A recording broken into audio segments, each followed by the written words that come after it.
आपके सहयोगी हैं दो, उनको भी प्लीज थोड़ा थोड़ा टाइम दीजिए। बृजमोहन श्रीवास्तव, पहले बृजमोहन जी आप बोलिए। बृजमोहन जी बताइए जरा, ये आनंद दुबे की पार्टी शिवसेना उद्धव ठाकरे गुट, इसको औरंगजेब फैन क्लब और पूरे महाविकास आघाड़ी को कहना सही है क्या? उनका जवाब भी सुन लीजिए फिर। आप अहमद शाह अब्दाली हैं। मानक भाई, अभी जिस प्रकार से भाई दुबे जी और विद्या ताई के बीच में जो फर्क आया है बातचीत का, वो अपने आप में पूरी बात कहता है। मुझे अलग से कुछ कहने की स्पेशली जरूरत नहीं है कि ये लोग एक साथ भी काम कर रहे हैं, लेकिन ये भ्रमित है। और ये भ्रम के पीछे कारण क्या है? लोकसभा के चुनाव में ये बात सच थी कि वहां वांछित परिणाम हम लोगों को नहीं मिल पाया, लेकिन उन परिणामों के बाद जिस प्रकार से हम तीनों की पार्टियों ने बैठकर एक अपनी रणनीति तैयार की है, उस रणनीति से घबरा कर इन सब लोगों की समझ में अब ये नहीं आ रहा है, INDI के साथियों के, कि हम अब आने वाले दिनों में महाराष्ट्र में चुनाव लड़ेंगे कैसे। इसलिए ये ऐसे मुद्दों पे बहस करना चाहते हैं जिन मुद्दों का कोई महत्व नहीं है।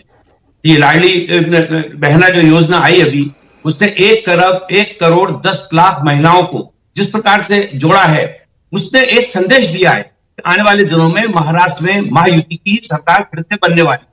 इस बात ने सब लोगों को भ्रमित कर दिया है। आदरणीय उद्धव ठाकरे साहब कुछ बोल रहे हैं, आदरणीय विद्या ताई कुछ बोल रही है, आदरणीय दुबे जी कुछ और बोल रहे हैं। तो मैं ये सोचता हूं कि इस बहस का अंत अब होना चाहिए, क्योंकि अब जो समय है वो इन लोगों के पराजय का है। और ये निश्चित रूप से मराठा आरक्षण पर स्टैंड बता दीजिए बृजमोहन जी। मराठा आरक्षण स्पष्ट उसमें क्यूरेटिव एप्लीकेशन लगी हुई है। ये बात तो हम लोग लगातार, महायुति लगातार इस बात को पहले दिन से कह रही है, कभी भी हम लोगों ने इसमें नहीं कहा। ये बात सच है कि हम लोग ये चाहते हैं कि वो जो आरक्षण है वो ओबीसी से अलग हटके मिले, उसकी कोशिश की जाएगी। ओके, स्पष्ट है पूरी बात। Okay okay, all right. Krishna ji कुछ कहना चाह रहे थे, जल्दी से 10 सेकंड कृष्णा जी, क्विकली।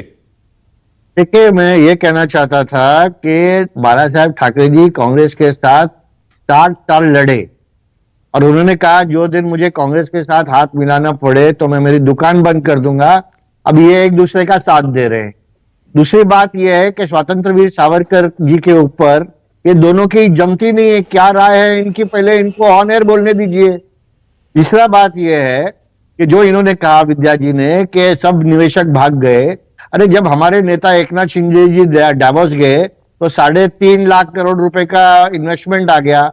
अभी 3 दिन पहले 87,000 करोड़ का इन्वेस्टमेंट आ गया।